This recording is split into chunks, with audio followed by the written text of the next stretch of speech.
Why do we lose control so easily and always regret it later? Let's talk about what the Stoics knew, and we forgot. There are days when it only takes a gesture, a poorly chosen word, or a glance out of place, and suddenly you're unsettled, as if your mood depended on everything except you. You know it. You felt it. And the worst part, when the anger fades, you realize the same thing as always. You let yourself get carried away again. You're not alone. We've all been there. But what if I told you there's another way to live? One where you don't need to explode, defend yourself, or always have the last word. One where no person and no situation has power over your emotional state. That's what the Stoic sages practiced. While outside there were plagues, wars, betrayals, they trained in something far harder, inner calm. And if they could withstand it all without breaking, you can begin too, today. In this video, you'll discover 10 Stoic lessons, real, applicable tools to reclaim control when everything around you tries to take it. Most of all, you'll learn how to build a peace that no longer depends on the outside world, but on what you cultivate within. But before we begin, I want to propose something simple but powerful. Go to the comments and write, "My peace depends only on me." It's not just a sentence, it's a commitment to yourself. A first step toward becoming that version of you who no longer needs to react with anger, because now you choose from a place of calm. Now let's begin. Lesson 1. No one can take your peace unless you give them the keys. Imagine your inner peace is like a house. A beautiful, quiet house, yours. Now imagine that every time someone upsets you, you hand them the keys to that house. Every insult, every act of contempt, every criticism, and you open the door saying, "Come in, mess everything up, break whatever you want." It sounds absurd, but that's exactly what we do every time we let someone throw us off balance. The Stoics understood this better than anyone. You can't control what others do, but you can decide whether or not to let it enter your mind. Epictetus said, "It's not what happens to you that disturbs you, but your interpretation of it." When you let someone rob you of peace, it's not them taking it, it's you giving them that power. And this isn't about blaming yourself. It's about reclaiming control. From now on, whenever you feel someone touching your calm, repeat to yourself, "I hold the keys. No one enters unless I allow it." It's a profound shift because you stop feeling like a victim and begin to act from your center. It's not about becoming cold or ignoring everything. It's about consciously deciding that your peace is not for sale. And if someone shows up with noise, aggression, or emotional poison, you close the door because you decide who enters. And before we move on to the second lesson, I want to invite you to subscribe to this channel, turn on notifications, and give this video a like if you feel it brings you value. That way, you'll always have a space to return to when you need clarity, strength, and Stoic character. Lesson 2. What burns you today won't even warm you tomorrow. When something upsets you, your whole body feels it. Your breathing becomes agitated. Your jaw tightens. Your thoughts race. It's as if the entire world shrinks down to that single moment. What they said, what didn't go as expected, what outraged you. And in that moment, it feels like nothing matters more than reacting. But here comes one of the most powerful truths you can remember. Almost everything that disturbs you today won't matter at all tomorrow. Think about it. How many times have you felt furious about something you barely even remember 2 days later? How many arguments have you had, only to realize afterward it wasn't even worth it? Marcus Aurelius, in his Meditations, would ask himself again and again, will this still matter tomorrow, next week, next year? Most of the time, the answer is no. And yet, in the moment, you gave it all your time, your energy, your peace. Anger is a temporary trap, a strong reaction to something fleeting. But if you train your mind to take a step back and ask, will this still matter in 24 hours? Your perspective shifts. You realize that what burns today won't even warm you tomorrow. And feeding that fire only burns your serenity for something ephemeral. So next time you feel you're about to explode, take this internal pause. Imagine it's already tomorrow. Imagine yourself at peace and ask, will this still affect me? If the answer is no, you already have your solution. It doesn't deserve your reaction. It deserves your indifference. because a mind that thinks long-term is not shaken by what lasts only a moment. Lesson 4. React less. Observe more. There's a silent trap we all fall into at some point, thinking we have to respond to everything, every provocation, every offhand comment, every gesture that bothers us, as if reacting were a duty. But it's not. The Stoic sages knew this well, especially Epictetus, who taught that inner freedom begins when you choose not to react to every external stimulus. Most people live trapped in auto-response mode. Someone speaks to you harshly, you reply even harsher. They contradict you, you snap. They ignore you, you feel you must prove something. But that's not strength. That's emotional slavery. True power lies in the pause, in being able to say to yourself, I don't have to engage with this. Picture this, you're in a meeting and someone makes a sarcastic remark. The room tenses up.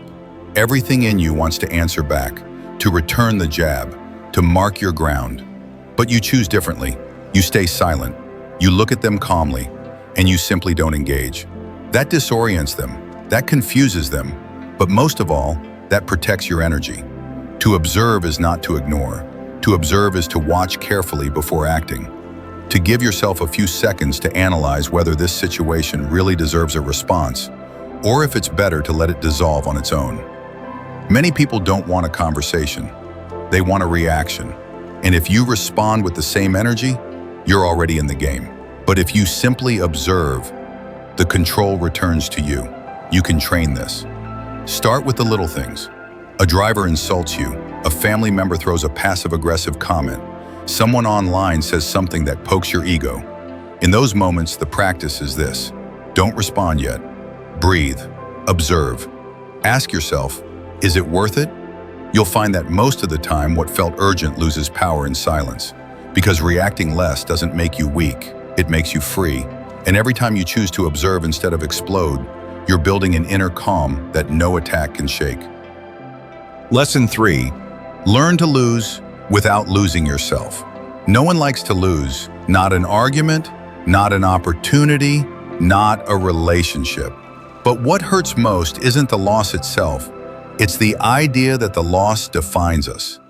I lost, therefore I'm worth less. They rejected me, so I must not be enough. They ignored me, so I must not matter. That's where true suffering begins. Not from what happened on the outside, but from what we say to ourselves on the inside. But what if you could lose without losing yourself? Marcus Aurelius, in the middle of wars, betrayals, and conflict, wrote in his Meditations, "What doesn't harm your character doesn't harm you." You might not get what you wanted. You might even be treated unfairly. But if you preserve your integrity, your self-control, and your purpose, you're still winning. The world will tell you to always win, to always be right, to never show weakness. But the Stoics knew something deeper, that the one who maintains their character in the face of failure has overcome something far greater.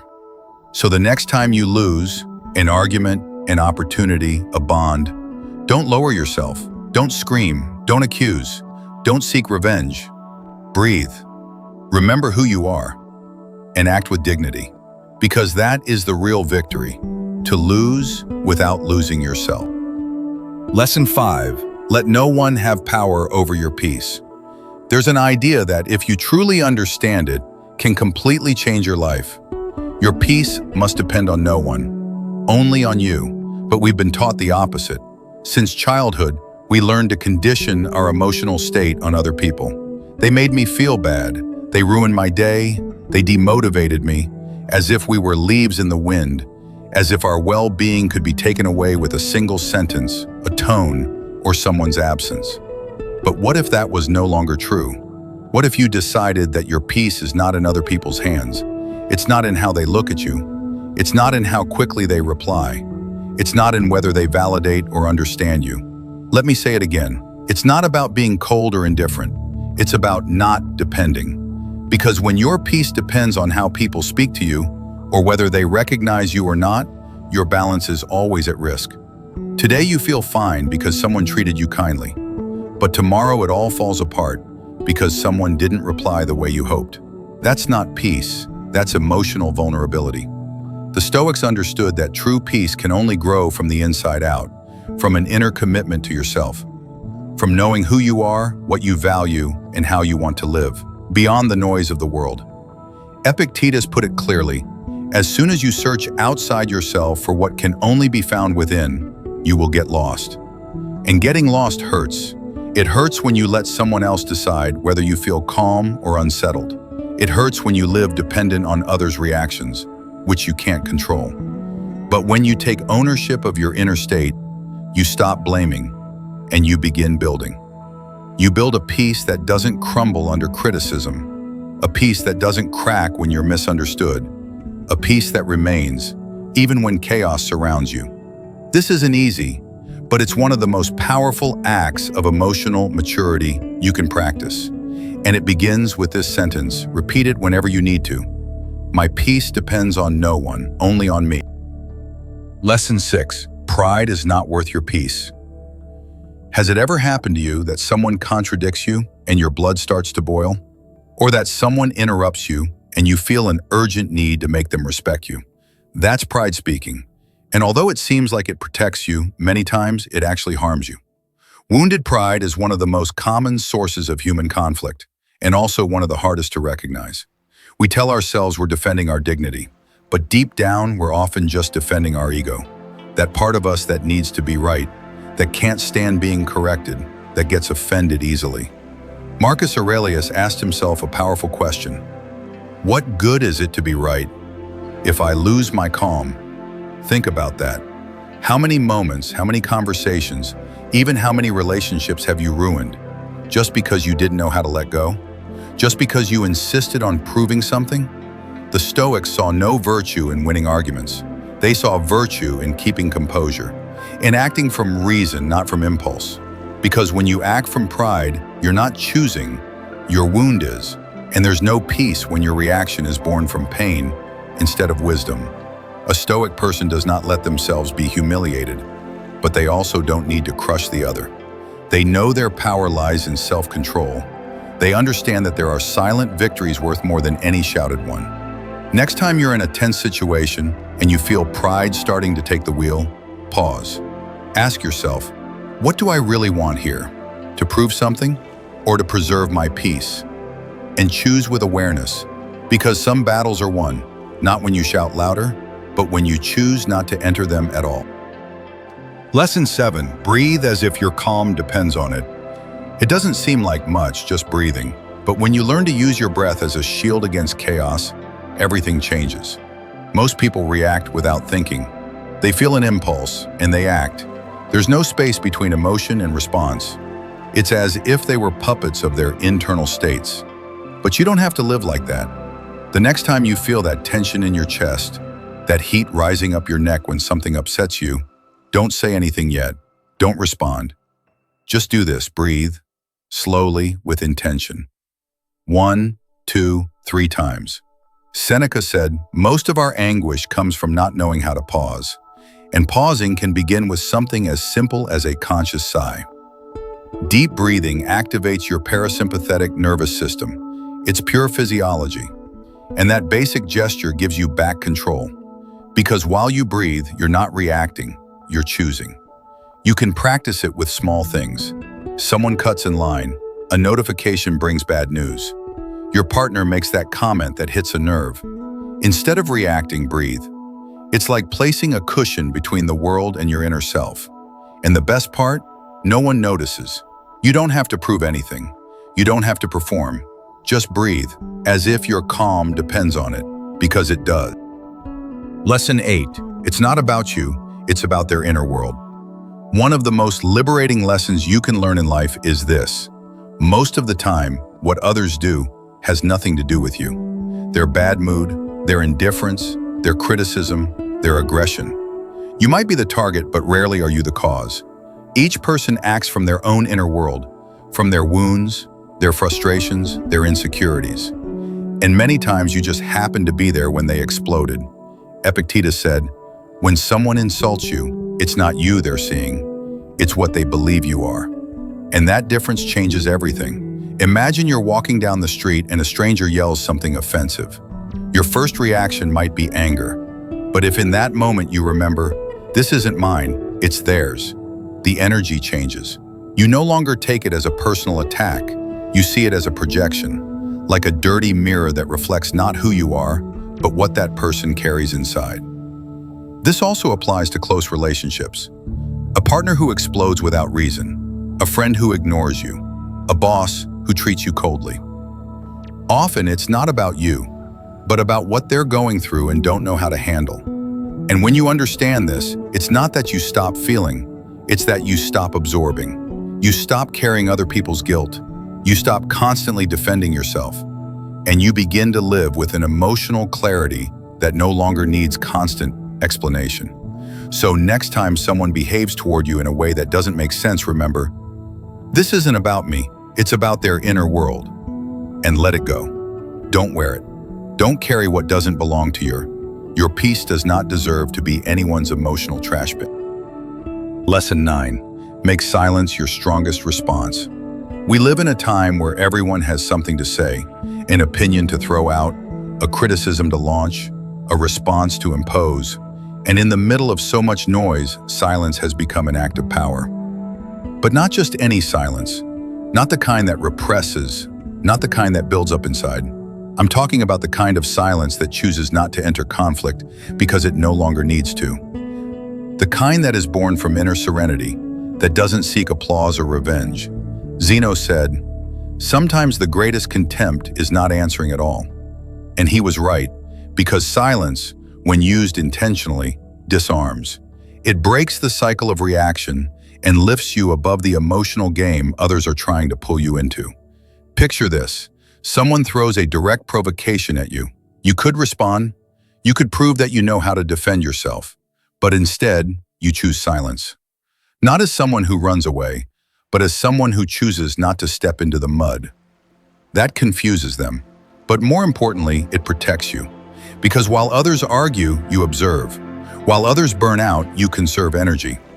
While others fight for the last word, you've already won. Silence has its own voice.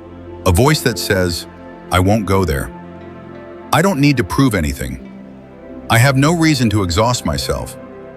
And that voice, even when it's not heard, is felt in your presence, in your gaze, in your composure.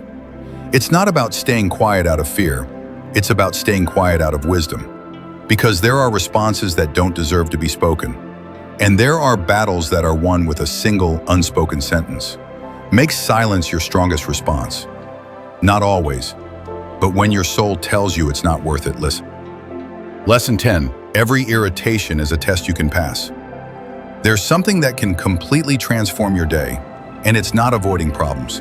It's learning to see every irritation as a test you can pass, because life will not stop testing you. There will always be difficult people, unexpected events, comments out of place, attitudes that ignite something inside you. But what changes everything is the attitude you bring when facing those provocations. Think of it this way. Every time something irritates you, you're standing in front of a test. Not an academic one, but a personal one. A test that asks you, have you learned to stay calm, or will you still react like you always have? And the answer isn't in words. It's in your behavior. If you yell, you failed. If you blame, you failed. If you let anger take over, you're still repeating the same lesson. But if you choose to breathe, if you respond with composure, if you choose not to take the bait, then, my friend, you've passed. You don't need applause. Because your reward is internal. That quiet feeling of powerful self-control, of knowing that this time you were wiser than yesterday. Marcus Aurelius knew this well. That's why, in the middle of wars, betrayals, and constant challenges, he repeated to himself again and again, everything that comes is endurable and manageable, if your mind is prepared. And that's what you're doing now, preparing your mind, not to avoid chaos, but to be ready when it arrives. Every irritation is a training opportunity. Every uncomfortable situation is a real-life simulation, and you get to choose. Will you see it as punishment or as practice? Because the more you train, the less it affects you. And what once made you lose control now becomes a reminder. You're growing, you're learning, you're gaining power over yourself. So don't run from what irritates you. Look it in the eye and say, This is another test, and I can pass it. If you've made it this far, you already know. Acting like nothing bothers you isn't a superpower. It's a practice. It's not about being indifferent or suppressing what you feel. It's about rising above your automatic reactions, about cultivating a presence so strong that the chaos of the world can't drag you down. You've just discovered 10 lessons the Stoic sages not only thought about, but lived every day. And now, they're in your hands. You can ignore them, or you can turn them into your way of life, because the world will keep provoking you. But you're no longer the same. You now know how to breathe before reacting. You know that your peace depends on no one. You know that you don't need to win every argument to feel calm. And most importantly, you know that every irritation is a chance to show who you're choosing to become. So I leave you with this invitation. Before closing this video, look at your day. Think of a moment when you reacted. And ask yourself, what would I have done today if I were already living these lessons? And if this message resonated with you, don't leave it here. Subscribe to the channel, turn on notifications, and share this video with someone who needs to hear it. Because together we're building more than just content. We're forging Stoic character, one that doesn't give up in the face of chaos, one that chooses calm, even when everything pushes the other way. Thank you for being here, for giving yourself this space, for choosing to grow, for wanting to be a little better every day, even when it's hard.